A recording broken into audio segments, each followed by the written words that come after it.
Hi guys, how you doing? I'm so sorry. Yes, I drink coffee at 7 o'clock at night because I have some studying and training to do.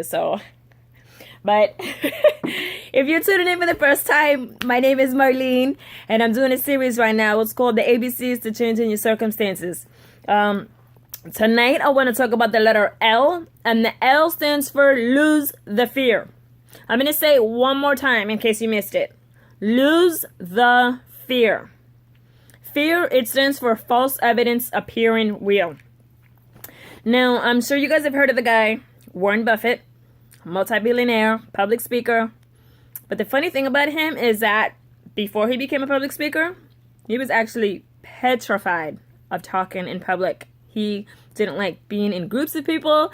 He actually even tried enrolling in a college course to become better in public speaking, and he didn't even go. Okay? That's how petrified of public speaking he was. So he finally decided to take the first step and get some courage and try another class with somebody else called Dale Carnegie. And he started to work the plan and just little by little start doing things to get past that fear. And then he started to do it repeatedly and consistently. See, the way you get past fear is by number one, is actually taking action and doing something. Could you possibly do it wrong? You probably will. But don't let fear of failure stop you from going after your dreams and goals.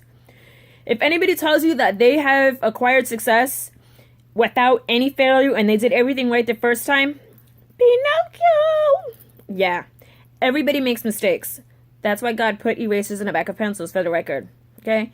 You are going to make mistakes along the way. Don't let fear of failure stop you from going after that fire in your heart, for going after that vision that God gave you. You know, when I started doing these videos a little over a year ago, if you would look back at my first one that I had on Facebook, I'd have to try to find back and track that for you. But, woo, I was like, I just wanted to say something, and yeah, I barely smiled. I was sweating. I was so nervous. I probably did like 10 or 12 takes before I kept one.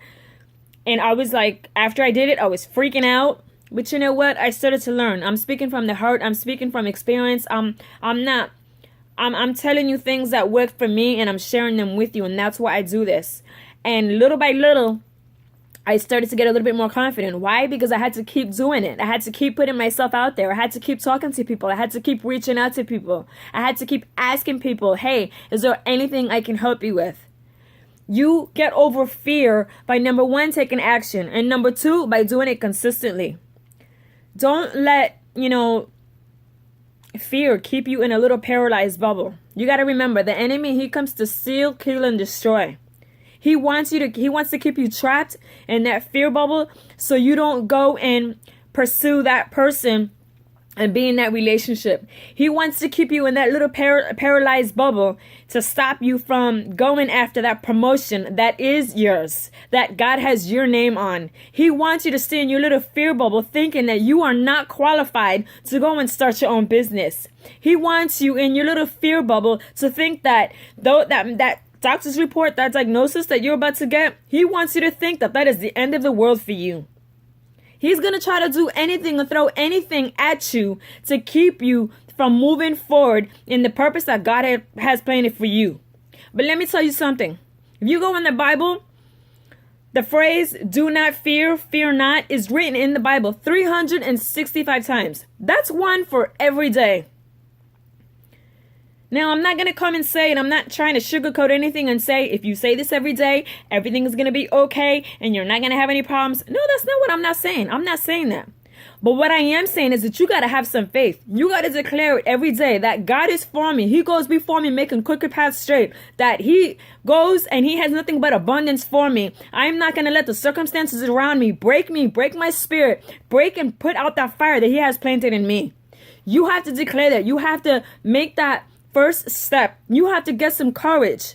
You have to decide that this is my destiny, that this is what I'm fighting for, that this is what I'm supposed to be doing. I'm supposed to be helping people financially get out of debt and build things for their family. I'm supposed to be helping people, teaching them how not to give up. I'm supposed to be in that relationship. I'm supposed to be healed and restored.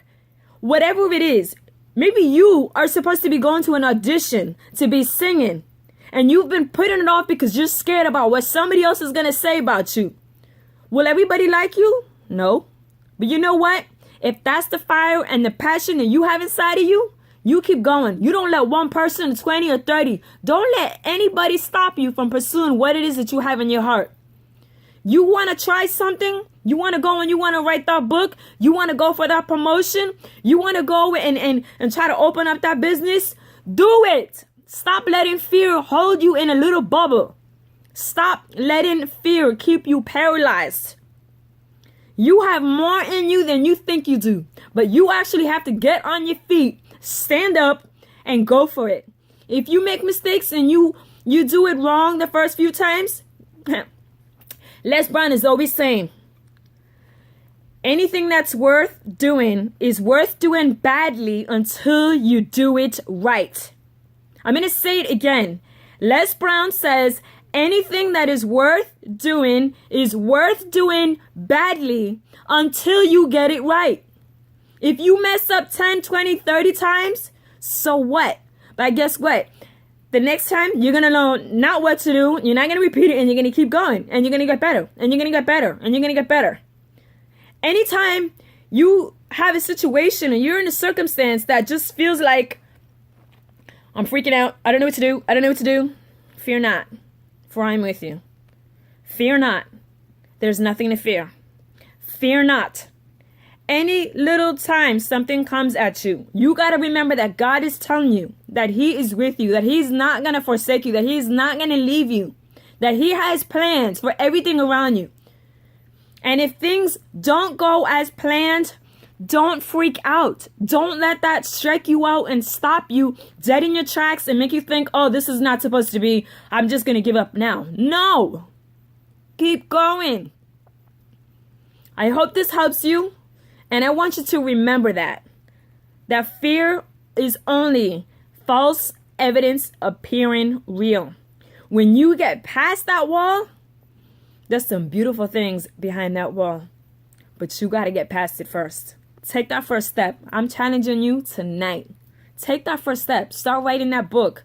Call that person. Start practicing. Study. But don't let fear keep you paralyzed. You got more in you than you think you do. I love you guys. I'll talk to you later on this week, and stay blessed.